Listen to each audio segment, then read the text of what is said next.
পৃথিবীর কোনো শক্তি নাই যে শামীম ওসমানকে গ্রেফতার করে। বিটিআরসির 921 কোটি টাকা দিচ্ছে না আওয়ামী লীগ নেতারা।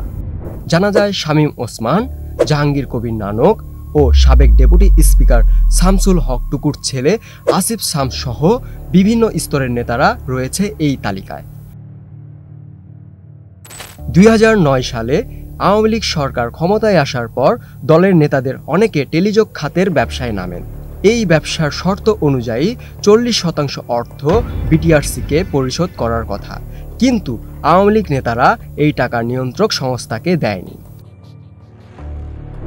এসব নেতারা আন্তর্জাতিক গেটওয়ে বা আইজিডিবিলিউ লাইসেন্স নিয়ে ব্যবসা করতেন, যার মাধ্যমে বিদেশ থেকে টেলিফোনে কল আসত।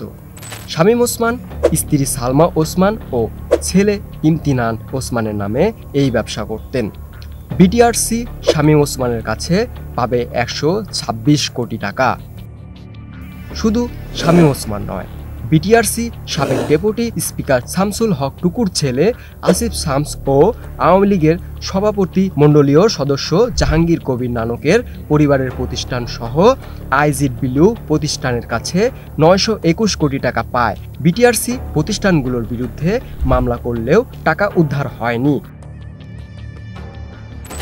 জাহাঙ্গীর কবির নানকের মেয়ে সৈয়দা আমরিন আখি ও স্ত্রী সৈয়দা আরজুমান্দ বানুর নামে লাইসেন্স নেওয়া হয়েছিল।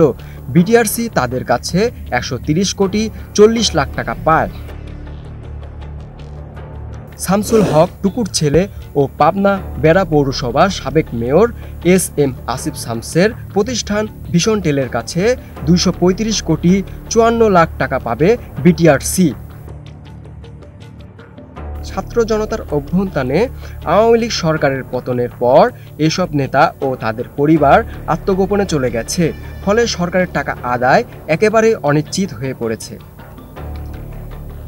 দীপক পাল, 21 টেলিভিশন।